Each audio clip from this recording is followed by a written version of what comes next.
এতদিন নৌকাই ঘুরছি।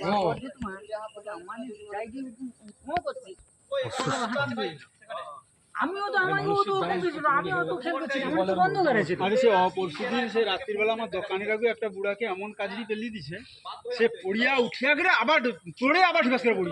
এই খবরটা দৌনি অতদিন কে খবর? আমার সে এরকম খুব পাইনি খবর। সকল লোক যায় গোটা রাস্তা আছে, সকল লোক যায় তাকে হবে যাবে কি এটি সকলে যায়নি, যে সকালবেলা যায় এক সে লোককে সব উঠিটা যায়। এমন তাকে কাচড়িছে তার মাথায় যে যাচ্ছে বাটে তমলুকে হচ্ছে না, আবার না নাচে হচ্ছে হচ্ছে আটা টিচ করে তার ঘরের লোক এসে লিয়েছে। আর থানার আগে এগুলো ঘাস কাটলো একটা বুড়ি, তাকে আইসা অলরেডি ফুটবলের মতো দিয়ে দিচ্ছে। বুঝতে হবে কোনটা থেকে দেখে এই থানার এরা যদি লোকালে শোষা ব্যাপারগুলো যদি ব্যবস্থা না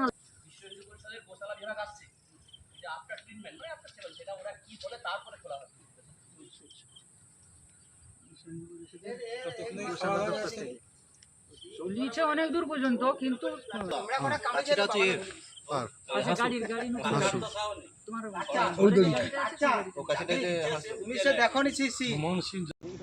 প্রাথমিক অনুমান যা তাতে আপনার পরিচয়টা একটু দিন। আমি ভগবানপুর টু পূর্ব মেদিনীপুরের ভিও ভেটেরিনারি অফিসার ডক্টর দেবপ্রসাদ জানা।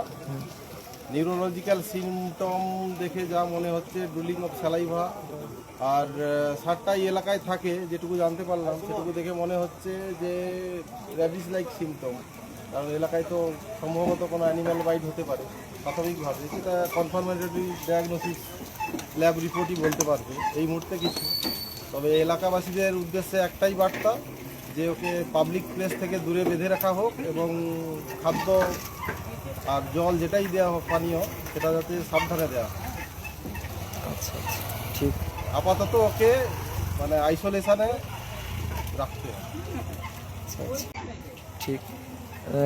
মানে কতজন মতো আক্রান্ত হয়েছে কি বিষয়? প্রায় 6 থেকে 7 জন আক্রান্ত হয়েছেন গতকাল বিকেল থেকে, এবং আরও অনেকে আক্রান্ত হতে হতে বেঁচে গেছেন।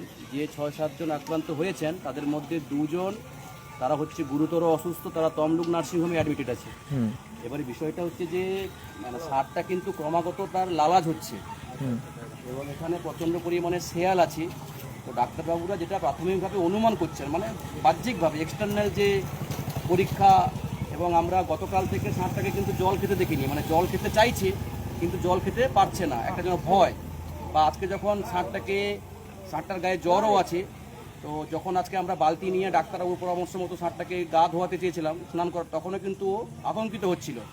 তো সেই জায়গাতে এরকম একটা পরিস্থিতিতে মানে এদিকে বর্ষাকাল, বৃষ্টি হচ্ছে, জঙ্গলের মধ্যে আজকে দুপুরে, ওটা একটা শ্মশান, গাছপালা আছে জঙ্গলের মতো, আজকে দুপুরে জীবনের ঝুঁকি নিয়ে এখানে গ্রামবাসী যারা বৃন্দ আছেন সবাই ষাঁড়টাকে শিঙে বেঁধে 3টে ইঞ্জেকশান দেওয়া হয়েছিল, ট্রিটমেন্ট করা শুরু হয়েছে। কিন্তু এই মুহূর্তে যে সিচুয়েশান তাতে মানে ওকে আইসোলেশনে রাখতে হবে ডাক্তারবাবু বলছেন, এবং এর পরবর্তী এই যদি জলাতঙ্ক হয়ে থাকে সেটাকে কনফার্মেশন করা বা সেটা নিয়ে কি চিকিৎসা হবে সেটা এখন আমরা কিছু বুঝে উঠতে পারছি না যে আমাদের কী করণীয় এখন। আপনার